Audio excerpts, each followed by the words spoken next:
ജയ് സറാം പുണ്യാത്മാക്കളെ, സാദര പ്രണാമം. ഇന്ന് 1201 കർക്കിടകം 26 2026 ഓഗസ്റ്റ് 11 ചൊവ്വാഴ്ച. ഇന്ന് ചർച്ച ചെയ്യുന്നത് 320 വരികളാണ്. കുംഭകർണന്റെ നീതിവാക്യവും കുംഭകർണ വധവുമാണ് ഇന്ന് ചിന്തിക്കുന്നത്.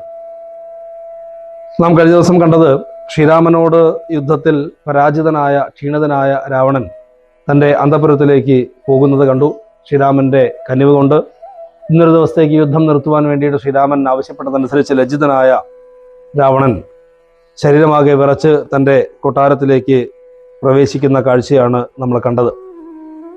കൊട്ടാരത്തിൽ ദുഃഖിതനായിരിക്കുന്ന സമയത്ത് രാവണന്റെ അമ്പുകളേറ്റ് മോഹാലസ്യപ്പെട്ട ഭൂമിയിൽ പതിച്ച ലക്ഷ്മണനെയും സുഗ്രീവൻ മുതലായിട്ടുള്ള വാനരന്മാരെയും ഒക്കെ ശ്രീരാമചന്ദ്രൻ സിദ്ധൌഷധം കൊണ്ട് അവരെ എല്ലാവരെയും രക്ഷിച്ചു. തുടർന്ന് മുന്നോട്ട് എങ്ങനെയാണ് യുദ്ധക്രമങ്ങൾ കൊണ്ടുപോകേണ്ടത് എന്ന കാര്യങ്ങളൊക്കെ ചിന്തിച്ചുകൊണ്ട് അവിടെ വസിക്കുന്നു. ആ സമയത്ത് രാവണൻ തൻ്റെ സങ്കടങ്ങളെ ഓരോന്നായിട്ട് ചിന്തിച്ചുകൊണ്ട് ഭൃത്യന്മാരോട് പറയുന്നു, നമ്മുടെ വീര്യബലങ്ങളും കീർത്തിയും നന്മയും അർത്ഥപുരുഷകാരാദിയും നഷ്ടമായി വന്നു തുടങ്ങിയ സുഹൃതവും കഷ്ടകാലം നമുക്ക് ആഗതം.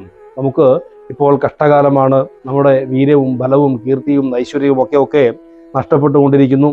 എന്നിട്ട് രാവണൻ പറയുകയാണ്, വേദവതിയും മഹാനന്ദികേശനും രംഭയും പിന്നെ നളഗോപരാദിയും ജമ്പാരി മുമ്പാം നിലിംബവരന്മാരും കുംഭോത്ഭവാദികളായ മുനികളും ശംഭു പ്രണയിനിയാകിയ ദേവിയും പുഷ്ടതപോബലം പൂണ്ട് പാതിവൃത്യ നിഷ്ഠയോടെ മരുവുന്ന സതികളും സത്യമായി ചൊല്ലിയ ശാപവചസ്സുകൾ മിഥ്യയായി വന്നുകൂടാ എന്ന് നിർണയം. അതായത് തനിക്ക് ഇതുവരെ തൻ്റെ പ്രവൃത്തി കൊണ്ട്, രാവണന്റെ ജീവിതത്തിൽ ഇതുവരെ ചെയ്ത ഓരോ പ്രവൃത്തികൾ കൊണ്ട് വന്നു ചേർന്നിരിക്കുന്ന ശാപങ്ങൾ കൊണ്ട്, ആ ശാപത്തിന്റെ ഫലം കൊണ്ടാണ് ഇതൊക്കെ അനുഭവിക്കുന്നത് എന്ന് പറയുന്നു.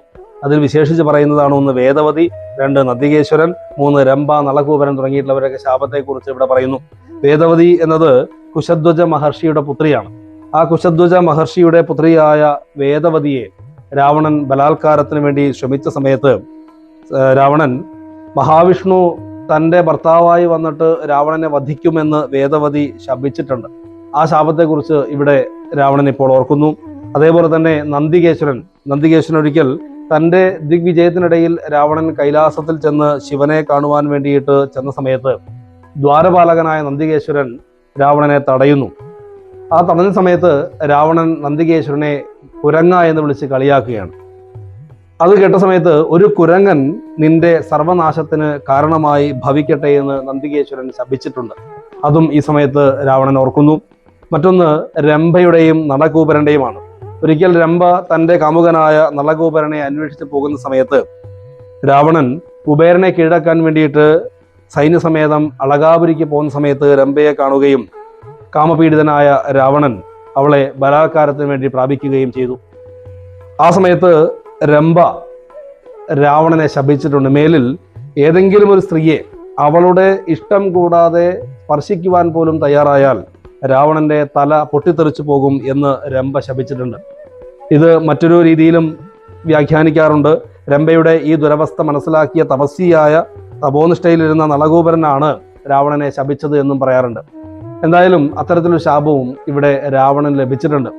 ഈ ശാപങ്ങളൊക്കെ ഈ സമയത്ത് രാവണൻ ഓർക്കുകയാണ്. കാരണം തനിക്ക് ഇത്തരത്തിലുള്ള പാതിവൃത്യ നിഷ്ഠ പ്രാപിച്ചിട്ടുള്ള സ്ത്രീകളുടെയും അതുപോലെ മറ്റ് ദേവന്മാരുടെയും അതുപോലെ ഋഷിമാരുടെയും ഒക്കെ ശാപം കൊണ്ടാണോ തനിക്കിപ്പോൾ ഈ ഒരു ദുര്യോഗം വന്നു ചേർന്നിരിക്കുന്നത് എന്ന് രാവണൻ ഇവിടെ ചിന്തിക്കുന്നു. അപ്രകാരം ആ പതിവ്രതമാരുടെ ശാപം കൊണ്ട് തനിക്കിവിടെ ദുരിതം വന്ന് ഭവിക്കാൻ വേണ്ടിയിട്ട് തയ്യാറായി നിൽക്കുകയാണല്ലോ എന്ന് ചിന്തിക്കുന്നു. ഇനി ശത്രുക്കളെ ജയിക്കുവാൻ വേണ്ടി എന്താണ് ഒരു മാർഗമെന്ന് ആലോചിക്കുന്നു. എന്നിട്ട് സാക്ഷാൽ പരമശിവന് തുല്യനായ കുംഭകർണനെ ഒട്ടും വൈകാതെ ഉണർത്തുക തന്നെയാണ് ഇനിയൊരു പരിഹാരമുള്ളത് എന്ന് രാവണൻ ചിന്തിച്ചു തുടങ്ങിയിട്ട്. കാരണം 6 മാസം ആയതേ ഉള്ളൂ കുംഭകർണൻ കിടന്നിട്ട് ഉറങ്ങിയിട്ട്. ഇനി 6 മാസം കഴിയാതെ അവൻ ഉണരുകയില്ല. അവൻ ഉറങ്ങിയിട്ട് ആകെ 9 ദിവസമേ ആയിട്ടുള്ളൂ. 6 മാസം കഴിയാതെ അവൻ ഉണരുകയുമില്ല.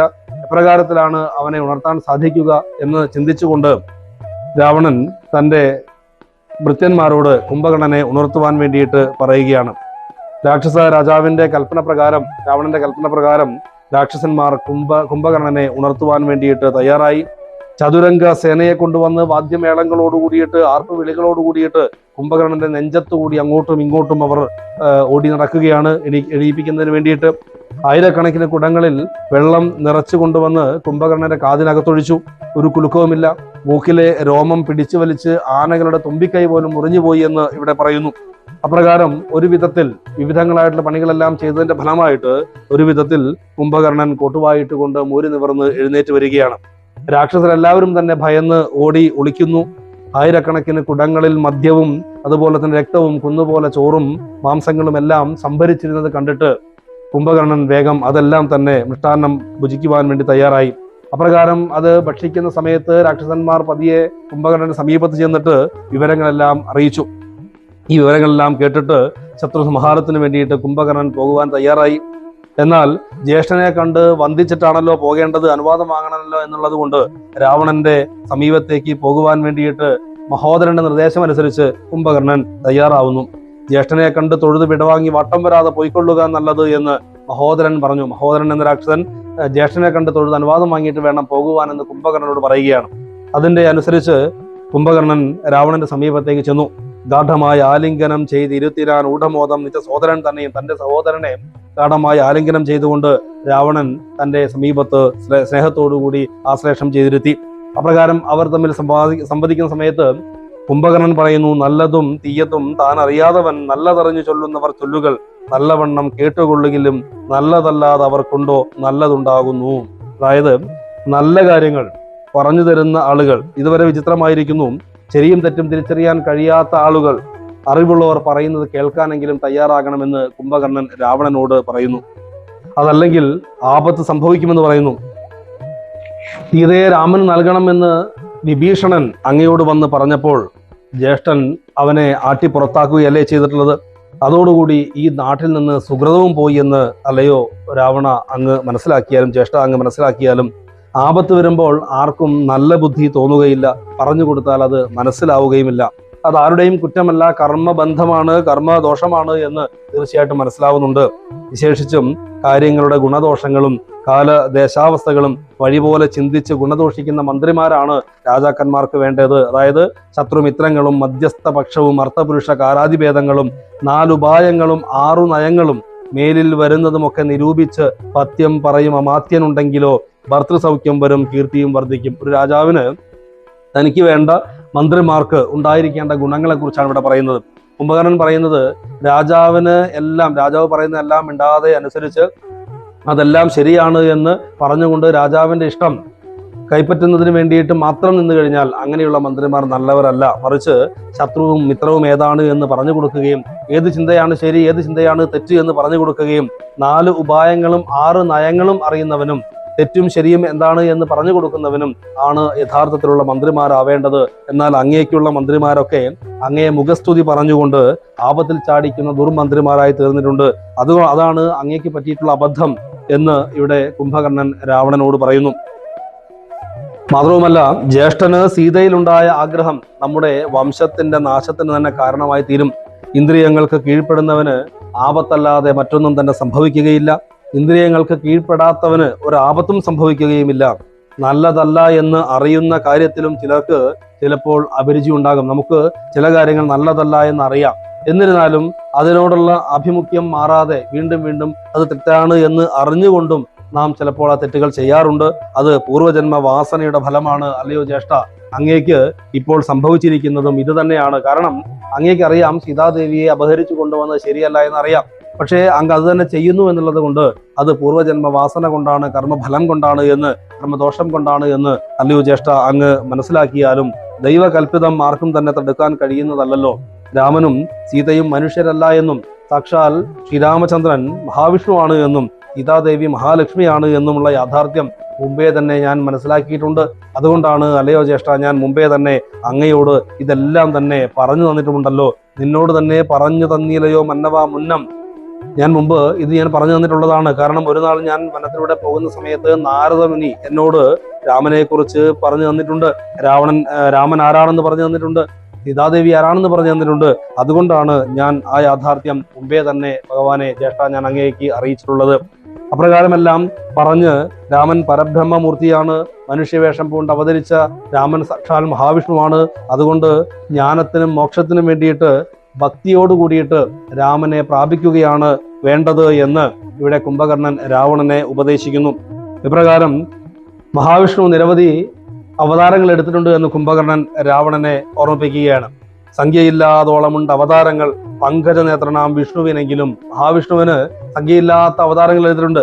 അതിൽ സംഖ്യാവതാം മതം ചൊല്ലുവൻ നിന്നുടെ ശങ്കയെല്ലാം അകലക്കളഞ്ഞിടുവാൻ രാമാവതാര സമമല്ലതൊന്നുമേ.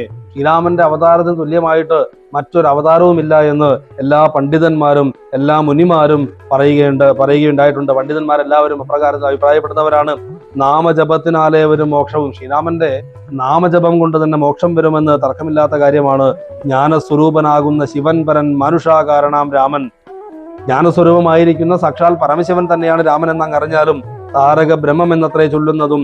താരക ബ്രഹ്മമന്ത്രമാണ്, താരക ബ്രഹ്മനാണ് ശ്രീരാമൻ എന്ന് എല്ലാവരും പറയുന്നു. ശ്രീരാമദേവനെ തന്നെ ഭജിക്ക നീ, രാമനെ തന്നെ ഭജിച്ച് വിദ്വജ്ജന മാമയം നൽകുന്ന സംസാര സാഗരത്തിൽ നിന്ന് മറികടക്കുവാൻ വേണ്ടിയിട്ട് ശ്രീരാമദേവനെ തന്നെ ഭജിച്ചുകൊണ്ട് ശ്രീരാമനാമം ഉച്ചരിച്ചുകൊണ്ട് അല്ലയോ രാവണ അങ്ങ് ജീവിച്ചാലും. അറിവുള്ള ആളുകൾ രാമനെ തന്നെ ചിന്തിച്ചുകൊണ്ട് രാമന്റെ നാമം ഉച്ചരിച്ചുകൊണ്ട് മനസ്സിൽ രാമനെ പ്രതിഷ്ഠിച്ചുകൊണ്ട് അച്യുതനോട് സായൂജ്യവും പ്രാപിച്ച് ഭഗവാനോട് സായൂജ്യം പ്രാപിച്ചുകൊണ്ട് നിശ്ചലാനന്ദയെ ലയിക്കുന്നു, നിശ്ചലാത്മാവായിട്ട് അവർ ലയിക്കുന്നു. അതുകൊണ്ട് അല്ലയോ രാവണ നീയും ഭജിച്ചുകൊള്ളുക ആനന്ദമൂർത്തി, അല്ലയോ ജ്യേഷ്ഠ അങ്ങും ആനന്ദമൂർത്തിയായിട്ടുള്ള ശ്രീരാമനെ ഭജിച്ചുകൊണ്ട് ജീവിക്കൂ എന്ന് പറയുന്നു. കുംഭകർണന്റെ ഈ നീതിവാക്യം കേട്ടിട്ട് രാവണൻ ക്രുദ്ധനായിട്ട് പറയുന്നു, ഹേ കുംഭകർണ, നിന്നെ ഇത്ര പ്രയാസപ്പെട്ട് ഉണർത്തിയത് എന്നെ ജ്ഞാനോപദേശം ചെയ്യിപ്പിക്കുവാനല്ല. നീ പോയി നിന്റെ ഇഷ്ടം പോലെ ഉറങ്ങിക്കൊള്ളൂ. നീ വലിയ ജ്ഞാനിയാണ് എന്ന് എനിക്കിപ്പോൾ ബോധ്യമായി. മേലിൽ സുഖമായിരിക്കുവാൻ അവസരമുണ്ടാവുകയാണ് എങ്കിൽ, അഥവാ ഞാൻ ഇനിയും ഇവിടെ ജീവിക്കുകയാണ് എങ്കിൽ അന്ന് നിന്റെ വേദശാസ്ത്രങ്ങളൊക്കെ ഞാൻ കേട്ടുകൊള്ളാം. ഇപ്പോൾ എനിക്ക് അതിന് സമയമില്ല. ഞാനിപ്പോൾ നിന്നെ വരുത്തിയത് രാമനോട് യുദ്ധം ചെയ്യുന്നതിന് വേണ്ടിയിട്ടാണ്. നിനക്ക് കഴിയുമെങ്കിൽ രാമാദികളെ പോയിട്ട് വധിക്കുവാൻ വേണ്ടി ശ്രമിക്കുക, അതല്ലെങ്കിൽ തിരിച്ചുപോയി കിടന്നുറങ്ങിക്കൊള്ളുക എന്ന് പറയുന്നു. ഇപ്രകാരത്തിൽ ദുർഭാഷണം കേട്ട് കുംഭകർണൻ യുദ്ധക്കളത്തിലേക്ക് തന്നെ നടന്നു. ദുർനയമുള്ള ജ്യേഷ്ഠന്റെ കീഴിൽ ജീവിക്കുന്നതിനേക്കാൾ ഭേദം ശ്രീരാമന്റെ കൈകൊണ്ട് മരിച്ച് മോക്ഷം പ്രാപിക്കുന്നതാണ് എന്ന് നിശ്ചയിച്ച് ഭാരമേറിയ തന്റെ ശൂലം ധരിച്ചുകൊണ്ട് അലറിക്കൊണ്ട് ഒരു പർവ്വതത്തെ പോലെ വാനരസേനയുടെ നേർക്ക് ഇവിടെ കുംഭകർണൻ പാഞ്ഞെടുക്കുകയാണ്. അതുകൊണ്ട് വാനരന്മാർ ഭയന്നോടി. കുംഭകർണന്റെ വരവ് കണ്ടിട്ട് ആകാശത്തോളം ഉയരമുള്ള മഹാകായനായ ആ രാക്ഷസൻ ആരാണ് എന്ന് ശ്രീരാമൻ വിഭീഷണനോട് ചോദിക്കുന്നു. രാവണന്റെ അനുജനും തന്റെ ജ്യേഷ്ഠനുമായ കുംഭകർണനാണ് ആ വരുന്നത് എന്നും യുദ്ധത്തിൽ അവനോട് എതിർക്കുവാൻ വേണ്ടിയിട്ട് ആർക്കും ശക്തി ഉണ്ടാവുകയില്ല എന്നുമുള്ള കാര്യങ്ങൾ ശ്രീരാമനോട് വിഭീഷണൻ ധരിപ്പിക്കുന്നു. തുടർന്ന് വിഭീഷണൻ ജ്യേഷ്ഠന്റെ സമീപത്തേക്ക് കുംഭകർണന്റെ സമീപത്തേക്ക് എത്തുകയാണ്. കുംഭകർണനോട് പറയുന്നു, ഇതാ അനുജനായ ഞാൻ അങ്ങയെ നമസ്കരിക്കുന്നു. ഭ്രാതാ വിഭീഷണൻ ഞാൻ ഭവൽ ഭക്തിമാൻ. തന്റെ ജ്യേഷ്ഠന്റെ മുമ്പിൽ നമസ്കരിച്ചുകൊണ്ട് വിഭീഷണൻ പറയുകയാണ്, ഭ്രാതാ വിഭീഷണൻ ഞാൻ ഭവൽ ഭക്തിമാൻ. പ്രീതി പൂണ്ട് എന്നെ അനുഗ്രഹിക്കണമേ. സീതയെ നൽകുക രാഘവൻ എന്നു ഞാൻ ആദരപൂർവം ആവോളം അപേക്ഷിച്ചേൻ.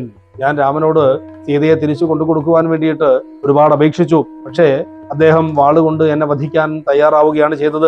അതുകൊണ്ടാണ് ഞാൻ എൻ്റെ 4 മന്ത്രിമാരുമായിട്ട് സീതാപതിയെ ശരണം പ്രാപിക്കുവാൻ വേണ്ടി ഇങ്ങോട്ട് എത്തിച്ചേർന്നത്. അങ്ങ് എനിക്ക് അഭയം നൽകിയാലും എന്ന് വിഭീഷണൻ തന്റെ ജ്യേഷ്ഠനായിട്ടുള്ള കുംഭകർണന്റെ പാദം നമസ്കരിച്ചുകൊണ്ട് പറയുന്നു. ഇത് കേട്ടിട്ട് വിഭീഷണ വാക്കുകൾ കേട്ടവൻ ചിത്തം കുളിർത്ത് പുണർന്നാൻ അനുജനെ, സന്തോഷത്തോടു കൂടിയിട്ട് തന്റെ അനുജനായ വിഭീഷണനെ ചേർത്ത് പിടിക്കുന്നു. എന്നിട്ട് പറയുന്നു, ധന്യനല്ലോ ഭവാൻ ഇല്ലകില്ലേതുമേ, ജീവിച്ചിരിക്ക പലകാലമൊഴിയിൽ സേവിച്ചു കൊള്ളുക രാമപാദാംബുജം. അല്ലയോ വിഭീഷണ, നീ ധന്യനാണ്. നീ ജീവിച്ചിരിക്കുന്ന പലകാലവും ജീവിച്ചിരിക്കുക, ഒരുപാട് കാലം ജീവിച്ചിരിക്കുക. ശ്രീരാമന്റെ പാദം എപ്പോഴും സേവിച്ചു കൊള്ളുക. നമ്മുടെ വംശത്തെ രക്ഷിപ്പതിന്നു നീ. നമ്മുടെ വംശത്തെ രക്ഷിക്കുവാൻ വേണ്ടിയിട്ട് നിന്നെ കൊണ്ട് മാത്രമേ സാധിച്ചിട്ടുള്ളൂ. നിർമ്മലൻ ഭാഗവതോത്തമൻ എത്രയും നാരായണപ്രിയൻ. നീ നാരായണപ്രിയനാണ്, ഭാഗവത പ്രിയനാണ്. ഇതൊക്കെ നമ്മുടെ കുലത്തെ സംരക്ഷിക്കുവാൻ കാരണമാണ് എന്ന് പറയുന്നു. അപ്രകാരം ഈ പ്രപഞ്ചം മുഴുവൻ മായ കൊണ്ട് മൂടപ്പെട്ടിരിക്കുകയാണ് എന്നും അതുകൊണ്ട് നീ രാമന്റെ സമീപത്തേക്ക് തന്നെ പോകുക എന്നും പറഞ്ഞുകൊണ്ട് കുംഭകർണൻ വിഭീഷണനെ തിരിച്ചയക്കുന്നു. വിഭീഷണൻ യഥാവിധി കുംഭകർണനെ നമസ്കരിച്ച് കണ്ണീർ വാർത്തുകൊണ്ട് അവിടെ നിന്നും രാമന്റെ സമീപത്തേക്ക് എത്തിച്ചേർന്നു. വാനരന്മാരെ സംഹരിക്കുവാൻ വേണ്ടിയിട്ട് വാനരന്മാരുടെ യുദ്ധത്തിനായിട്ട് കുംഭകർണൻ തന്റെ കൈകാലുകൾ കൊണ്ട് യുദ്ധം ചെയ്യുവാൻ വേണ്ടി തുടങ്ങി. പേടിച്ച് അടുക്കാൻ കഴിയാതെ വാനരന്മാർ കുംഭകർണന്റെ സമീപത്തു നിന്നും 4 ദിക്കിലേക്കും പാഞ്ഞ് ഓടിക്കൊണ്ടിരിക്കുന്നു. അരനിമിഷം കൊണ്ട് 100,000 വാനരന്മാരെ കുംഭകർണൻ വകവരുത്തി. സുഗ്രീവൻ ഒരു വലിയ മല ഇളക്കിയെടുത്ത് കുംഭകർണനെ എറിഞ്ഞു. കുംഭകർണൻ നിഷ്പ്രയാസം അത് തന്റെ മാറുകൊണ്ട് തടുത്ത് തള്ളിയ ശേഷം ശൂലമെടുത്ത് സുഗ്രീവനെ കുത്തുന്നു. സുഗ്രീവൻ ആ ശൂലത്തിന്റെ കുത്തേറ്റ് ബോധരഹിതനായിട്ട് നിലംപതിച്ചു. ഉടനെ കുംഭകർണൻ സുഗ്രീവനെ പൊക്കിയെടുത്ത് യുദ്ധം ജയിച്ച ഭാവത്തിൽ കൊട്ടാരത്തിലേക്ക് നടന്നു. ആ സമയത്ത് രാക്ഷസ സ്ത്രീകൾ കുംഭകർണന്റെ ക്ഷീണം മാറ്റുന്നതിന് വേണ്ടിയിട്ട് മാളിക മുകളിൽ നിന്ന് സന്തോഷത്തോടു കൂടിയിട്ട് കളപ്പക്കൂട്ടുകളും പനിനീരിൽ മുക്കിയ പൂമാലയും എല്ലാം കുംഭകർണ ലക്ഷ്യം വെച്ചുകൊണ്ട് ചൊരിഞ്ഞുകൊണ്ടിരുന്നു. എന്നാൽ അത് പതിച്ചിട്ട് അത് ശരീരത്തിൽ തട്ടിയിട്ട് സുഗ്രീവന്റെ മൊഹാലസ്യത്തിൽ നിന്ന് സുഗ്രീവൻ മൊഹാലസ്യം തീർന്ന് എഴുന്നേൽക്കുന്നു. അവൻ കുപിതനായി കുംഭകർണന്റെ മൂക്കും ചെവിയും എല്ലാം തന്റെ പല്ലും നഖവും ഉപയോഗിച്ച് മുറിച്ചുകൊണ്ട് ആകാശത്തിലൂടെ പാഞ്ഞു. ക്രോധവും ഏറ്റ അഭിമാനഹാനിയും ഭീതിയും ഉൾക്കൊണ്ട് രഥാഭിഷിക്തനായി. കുംഭകർണന്റെ അപ്പോഴത്തെ അവസ്ഥ വളരെ വളരെ മോശമാണ്. കാരണം സുഗ്രീവന്റെ ഈ ചെറുത്തുനിൽപ്പ്, സുഗ്രീവന്റെ ഈ ആക്രമണം കൊണ്ട് ചോരയിൽ കുളിച്ച് കോപവും ഭയവും കലർന്ന് നാണം കെട്ട് വീണ്ടും അവൻ യുദ്ധത്തിനായിട്ട് വന്നു. ആ വരവ് കണ്ട് ലക്ഷ്മണൻ ശരവർഷം ആരംഭിച്ചു. കുംഭകർണൻ ആയിരക്കണക്കിന് വാനരന്മാരെ വാരി വിഴുങ്ങുവാൻ തുടങ്ങി. ആ വാനരന്മാരാവട്ടെ കുംഭകർണന്റെ മൂക്കിൽ കൂടിയും ചെവിൽ കൂടിയും ഒക്കെ പുറത്തേക്ക് ചാടുന്നു. കുംഭകർണൻ വീണ്ടും വീണ്ടും അവരെ വാരി വിഴുങ്ങുവാൻ തുടങ്ങുന്നു. അല്പസമയം കഴിഞ്ഞപ്പോൾ അവൻ ലക്ഷ്മണനെ വിട്ട് ശ്രീരാമന്റെ നേരെ പാഞ്ഞെടുത്തു.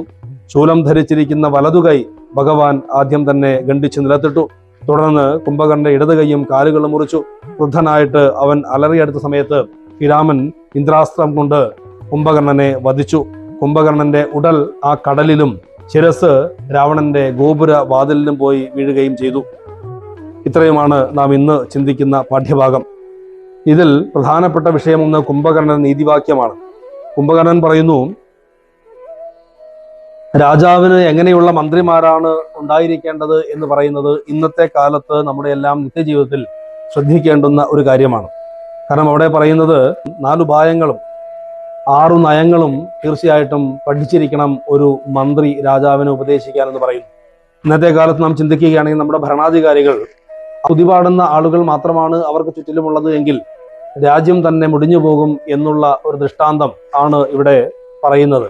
4 ഉപായങ്ങളും 6 നയങ്ങളും ഒരു രാജാവിന്റെ അല്ലെങ്കിൽ ഭരണാധികാരിയുടെ കൂടെയുള്ള ആളുകൾ തീർച്ചയായിട്ടും പാലിച്ചിരിക്കണം, പഠിച്ചിരിക്കണം, ഉപദേശിച്ചിരിക്കണം എന്നുള്ളതാണ് പറയുന്നത്. 4 ഉപായങ്ങൾ എന്നത് സമം, ദാനം, ഭേദം, ദണ്ഡം എന്നുള്ളതാണ്. 6 നയങ്ങൾ എന്ന് പറയുന്നത് സന്ധി, വിഗ്രഹം, യാനം, ആസനം, ദ്വൈതീഭാവം, ആശ്രയം തുടങ്ങിയിട്ടുള്ള 6 ഇതെല്ലാം വിസ്തരിച്ച് ചർച്ച ചെയ്യേണ്ട കാര്യമായതുകൊണ്ട് അതിന്റെ പുറം ഭാഗത്തുകൂടി മാത്രമാണ് നമ്മൾ സ്പർശിച്ചു പോകുന്നത്. 4 ഉപായങ്ങളും 6 നയങ്ങളും തീർച്ചയായിട്ടും ഒരു ഭരണാധികാരി അറിഞ്ഞിരിക്കണം എന്നുള്ള ഒരു ദൃഷ്ടാന്തം ഇവിടെ വെക്കുമ്പോൾ ഇന്നത്തെ കാലത്തും ഇത് തീർച്ചയായിട്ടും ഒരു പ്രസക്തമാവുന്ന കാര്യമാണ്. കാരണം ഒരു ഭരണാധികാരി എപ്രകാരമാണ് തൻ്റെ നാടിനെ സംരക്ഷിക്കേണ്ടത്, ആ നാട്ടിലെ ജനങ്ങളോട് എങ്ങനെയാണ് പെരുമാറേണ്ടത്, ശത്രുക്കളോട് എങ്ങനെയാണ് പെരുമാറേണ്ടത്, മിത്രങ്ങളോട് എങ്ങനെയാണ് പെരുമാറേണ്ടത് തുടങ്ങിയിട്ടുള്ള ഒട്ടനവധി തന്ത്രങ്ങൾ, രാജതന്ത്രങ്ങളുണ്ട്. ഈ രാജതന്ത്രങ്ങളെല്ലാം അറിഞ്ഞുകൊണ്ട് രാജാവ് ചെയ്യുന്ന കാര്യം ശരിയാണെങ്കിൽ അതിനെ അനുമോദിക്കുകയും തെറ്റാണെങ്കിൽ അത് ചൂണ്ടിക്കാട്ടുകയും ചെയ്യുന്ന ഒരു സംഹിത ഉണ്ടാവണം എന്നുള്ളതാണ് രാജതന്ത്രം പറയുന്നത്. എന്നാൽ ഇവിടെ രാവണന്റെ സഭയിൽ രാവണന്റെ മുൻകോപം കൊണ്ട്, രാവണന്റെ വാളുകൊണ്ട് മരണം ഭയന്നിട്ട് മന്ത്രിമാരൊക്കെ രാവണൻ ചെയ്യുന്ന എല്ലാത്തിനെയും കണ്ണുമടച്ച് അംഗീകരിക്കുകയാണ് ചെയ്തുകൊണ്ടിരിക്കുന്നത്. അവിടെ തെറ്റും ശരിയും ചൂണ്ടിക്കാണിക്കപ്പെടുന്നില്ല. അതുകൊണ്ടാണ് രാവണന്റെ കുലത്തിന് മോശം സംഭവിക്കുന്നത്, നാശം സംഭവിക്കുന്നത് എന്നാണ് ഇവിടെ സൂചിപ്പിക്കുന്നത്. മുൻപ് നമ്മൾ ഇതേ ഒരു വിഷയം ചർച്ച ചെയ്തതാണ്. സുഗ്രീവൻ തന്റെ മന്ത്രിയായ ഹനുമാൻ സുഗ്രീവന്റെ ഒരു തെറ്റ് ചൂണ്ടിക്കാണിച്ചു കൊടുത്ത സമയത്ത് സുഗ്രീവൻ പറഞ്ഞു, ഇങ്ങനെയുള്ള മന്ത്രിമാരുണ്ടെങ്കിൽ ഒരു രാജാവിനും ആപത്ത് സംഭവിക്കുകയില്ല എന്ന്. ഇവിടെ അങ്ങനെയുള്ള മന്ത്രിമാർ ഇല്ലാതായതാണ് രാവണന്റെ ഒരു പ്രശ്നം എന്നുള്ളതാണ് ഇവിടെ ഈ ഒരു ഭാഗം കൊണ്ട് നാം മനസ്സിലാക്കേണ്ടത്. നമ്മുടെ ജീവിതത്തിലും നമ്മുടെ മനുഷ്യ ജീവിതത്തിലും നിത്യജീവിതത്തിലും നമ്മൾ ചെയ്യുന്ന ശരികൾ, ആ ശരികളെ അംഗീകരിച്ചുകൊണ്ട് അതിനെ സമ്മതം മൂളിക്കൊണ്ട് അതിനെ പുകഴ്ത്തിക്കൊണ്ട് നിൽക്കുന്ന ആളുകളെക്കാൾ നമുക്ക് നമുക്ക് ചുറ്റിനും വേണ്ടത് നമ്മൾ ചെയ്യുന്ന തെറ്റുകളെ ചൂണ്ടിക്കാണിച്ചു തരുന്ന ആളുകളെയാണ്. നമ്മുടെ കൂടെയുള്ളവർ നമ്മൾ ചെയ്യുന്ന തെറ്റുകളെ ചൂണ്ടിക്കാണിച്ചു തരുന്ന ആളുകളാണെങ്കിൽ ആ തെറ്റുകളെ നമുക്ക് മനസ്സിലാക്കിയിട്ട് അത് തിരുത്താനുള്ള മനോഭാവം നമുക്കുണ്ടെങ്കിൽ തീർച്ചയായിട്ടും നമുക്ക് എല്ലാ കാലത്തും നല്ല രീതിയിൽ ജീവിതത്തെ മുന്നോട്ട് കൊണ്ടുപോകാൻ സാധിക്കും. അതല്ലാത്ത പക്ഷം നമ്മുടെ ശരികളെ മാത്രം ചൂണ്ടിക്കാണുകയും നമ്മളെ പുകഴ്ത്തുകയും ചെയ്യുന്ന ആളുകൾ മാത്രമാണ് നമുക്ക് ചുറ്റിനുമുള്ളതെങ്കിൽ എന്നെങ്കിലും നമ്മൾ വലിയൊരു അപകടത്തിൽ പോയി ചാടുമെന്നുള്ളതിന് യാതൊരു തർക്കവുമില്ല. അതാണ് ഈ പാഠ്യഭാഗം കൊണ്ട് നാം മനസ്സിലാക്കിയെടുക്കേണ്ടുന്ന വലിയൊരു തത്വം. അതുപോലെ തന്നെ പറയുന്നൊരു കാര്യമാണ്, ഏതെങ്കിലും ഒരു വസ്തുവിനോട് നമുക്ക് ആഗ്രഹം കൂടിക്കഴിഞ്ഞാൽ ആ ആഗ്രഹം നമ്മളെ നശിപ്പിക്കുമെന്ന് പറയുന്നു.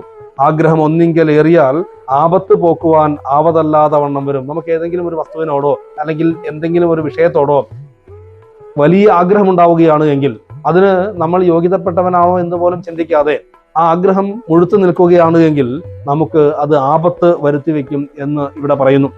നമ്മുടെ മനുഷ്യ ജീവിതത്തിൽ നമുക്ക് യോഗ്യതപ്പെട്ടതല്ലാത്ത, നമുക്ക് അർഹതയില്ലാത്ത വിവിധങ്ങളായിട്ടുള്ള ആഗ്രഹങ്ങളുടെ മുകളിൽ മാത്രം നാം ജീവിക്കുമ്പോൾ ആ ആഗ്രഹം നമ്മെ അപകടത്തിൽ കൊണ്ട് ചാടിക്കുമെന്നുള്ളതാണ് ഈ പാഠ്യഭാഗം നമുക്ക് നൽകുന്ന സന്ദേശം. മറ്റൊന്ന്, നല്ലതല്ലാത്തത് അറിഞ്ഞിട്ടും അത് ചെയ്യുന്നവർ. നമുക്കറിയാം ചില കാര്യങ്ങൾ നമ്മൾ ചെയ്യുന്നത് ശരിയല്ല എന്ന് അറിയുമെങ്കിലും നമ്മളത് ചെയ്യുന്നുണ്ടെങ്കിൽ അത് നമ്മുടെ കർമ്മബന്ധമാണ്, മുൻജന്മത്തിന്റെ പ്രാരബ്ധമാണ്. അത് അറിഞ്ഞിട്ടും ചെയ്തത് കൊണ്ടാണ് ഇവിടെ രാവണന് അപകടം സംഭവിക്കുന്നത്. രാവണൻ അറിയാം സീതാദേവി അപഹരിക്കുന്നത് ശരിയല്ല എന്നറിയാം. അവസാനം രാവണൻ തന്നെ സ്വയം പറയുന്നു, മുൻപ് ഒരുപാട് ശാപം എനിക്ക് ലഭിച്ചിട്ടുണ്ട്, ആ ശാപത്തിന്റെ ഫലമായിട്ടാണ് ഞാൻ ഈ കർമ്മമൊക്കെ ഇപ്പോൾ ചെയ്യുന്നതും ഇതിന്റെയൊക്കെ ദുരിതം അനുഭവിക്കാൻ പോകുന്നതും എന്ന് രാവണൻ അറിയാം. എന്നിട്ടും ശ്രീരാമന്റെ സമീപത്ത് സീതാദേവിയെ തിരിച്ചു കൊണ്ടു കൊടുക്കുവാൻ വേണ്ടിയിട്ട് മുഴുവൻ ആളുകളും ഉപദേശിച്ചിട്ടും അതൊന്നും കേൾക്കാതിരിക്കുന്നത്, അതൊന്നും ചെയ്യാതിരിക്കുന്നത് കൊണ്ടാണ് രാവണന്റെ കുലം പോലും ഇവിടെ മുടിയുന്ന ഒരു സാഹചര്യത്തിലേക്ക് കാര്യങ്ങൾ എത്തിച്ചേരുന്നത്. അതാണ് ഇവിടെ പറയുന്നത്, നല്ലതല്ല എന്ന് കൃത്യമായിട്ട് അറിഞ്ഞിട്ടും ഒരുപക്ഷെ നമ്മളുടെയൊക്കെ ജീവിതത്തിൽ ചില കാര്യങ്ങൾ നമുക്ക് അത് ചെയ്യുന്നത് ശരിയല്ല എന്ന് നമുക്കറിയാം. പക്ഷെ എങ്കിൽ പോലും നമ്മളറിയാതെ വീണ്ടും ആ തെറ്റ് ചെയ്യുന്നു. ചെയ്തു കഴിയുമ്പോൾ അയ്യോ അത് പാടില്ലായിരുന്നല്ലോ എന്ന് ചിന്തിക്കുന്നു. ഇങ്ങനെ പലപ്പോഴും നമ്മുടെയൊക്കെ ജീവിതത്തിൽ സംഭവിക്കാൻ സാധ്യതയുണ്ട്. ഇത് കർമ്മഗതി കൊണ്ട് സംഭവിക്കുന്നതാണ്, കർമ്മ പ്രാരബ്ധങ്ങൾ കൊണ്ട് സംഭവിക്കുന്നതാണ് എന്നിരിക്കലും അതിനെ മറികടക്കാൻ വേണ്ടിയിട്ട് ശ്രീരാമ ഭക്തി കൊണ്ട്, ഭഗവാന്റെ ഭക്തി കൊണ്ട് ഭഗവാനെ ഉപാസിച്ച് മുന്നോട്ട് പോകുമ്പോൾ മാത്രമാണ് ആ കർമ്മ പ്രാരബ്ധം പോലും നമ്മളിൽ നിന്ന് വിട്ടുപിരിയുകയുള്ളൂ എന്നുള്ള ഒരു സന്ദേശവും ഈ പാഠ്യഭാഗം നമുക്ക് നൽകുന്നുണ്ട്. അപ്രകാരം കുംഭകർണന്റെ നീതിവാക്യം ചെവിക്കൊള്ളാതെ കുംഭകർണൻ രാമനോട് എതിരിടാൻ വേണ്ടിയിട്ട് പോകുന്നു. അപ്രകാരം രാമന്റെ ശരമേറ്റ് കുംഭകർണൻ വധിക്കപ്പെടുകയും ചെയ്യുന്നു. അപ്രകാരം രാവണന്റെ വലിയൊരു സൈന്യം ഈ സമയത്തോടുകൂടി തന്നെ നശിപ്പിക്കപ്പെട്ടിരിക്കുന്നു. ഇനി കുംഭകർണന്റെ വധത്തിന് ശേഷം മഹായുദ്ധത്തിലേക്ക് പ്രവേശിക്കുന്ന ഭാഗങ്ങളിലേക്ക് ഏറ്റവും അടുത്ത ദിവസം തന്നെ പ്രവേശിക്കും. എന്തായാലും രാമസങ്കല്പം കൊണ്ട് ധർമ്മസങ്കല്പം കൊണ്ട് ധന്യമായ നിങ്ങളുടെ എല്ലാ മനസ്ഥിതികളിൽ ശ്രീരാമചന്ദ്ര മഹാപ്രഭു സീതാസമേതനായിട്ട് സദാകാലം വർഷിക്കട്ടെ, സദാകാലം പ്രവർത്തിക്കട്ടെ, സദാകാലം അനുഗ്രഹിക്കപ്പെടട്ടെ എന്ന് മാത്രം പ്രാർത്ഥിച്ചുകൊണ്ട് ഇന്നത്തെ പാഠ്യഭാഗം ഗുരുപാദങ്ങളിൽ സമർപ്പിക്കട്ടെ. ജയ് സീതാറാം. മംഗളം കൗസലേന്ദ്രായ महनीय गुणात्मने चक्रवर्ती तनुजाय सार्वभौमाय मंगलम्। ओम श्री हनुमत्सेवित सीतारामचंद्र भगवान की जय।